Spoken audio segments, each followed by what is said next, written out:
Hoje vamos conversar sobre outro elemento importante da colcha de retalhos da espiritualidade ecológica. Já falamos sobre o encantamento, sobre a gratidão, o ouvir a palavra de Deus na natureza, na Bíblia e na realidade. Já conversamos também sobre a presença do Espírito Santo e hoje o nosso tema é o profetismo. Tem muita gente que acha que profeta é só aquele que fica prevendo o futuro. Na Bíblia não é essa a experiência. Os profetas bíblicos são homens, e também algumas mulheres, que conseguiam interpretar a realidade pessoal e social do povo à luz dessa aliança, desse pacto de Deus com o povo. Então, o profeta ou a profetisa é aquela pessoa que, como visse um panorama por cima a realidade. E ao olhar de cima essa realidade, percebe as coisas que quem está muito dentro não percebe. Mas, ao mesmo tempo, são pessoas com o pé no chão da realidade. Por que o tema do profetismo é tão importante na nossa espiritualidade? Porque durante muitos anos e séculos, nós cultivamos uma espiritualidade só do coração, só de cada pessoa com Deus. E isso hoje é insuficiente, tanto para a gente perceber as belezas de Deus nos ecossistemas, na terra, nas pessoas, nos grupos sociais, como também para nós identificarmos aqueles sinais de violência, de destruição, de exploração sobre o meio ambiente e sobre as pessoas e os grupos sociais, especialmente os mais pobres e marginalizados.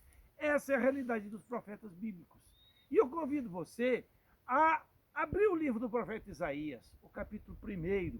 Isaías diz: de que vale o culto a Deus, cheio de ritos, se não se pratica a justiça e a equidade? Leia o capítulo 1 do profeta Isaías. Ou então, pegue o profeta Amós. O profeta Amós era um pobre que cuidava de um pequeno rebanho de ovelhas e cultivava algumas árvores. Mas ele sentiu o apelo de Deus para profetizar. E ele foi. E aí enfrentou a resistência do rei, enfrentou a resistência da corte real. Então, por que o profetismo é tão importante hoje?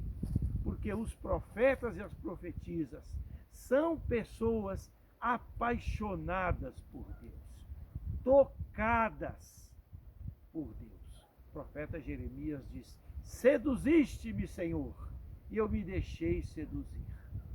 E esses homens e mulheres de hoje, baseados nos profetas bíblicos, também dão uma palavra sobre a realidade social e ecológica.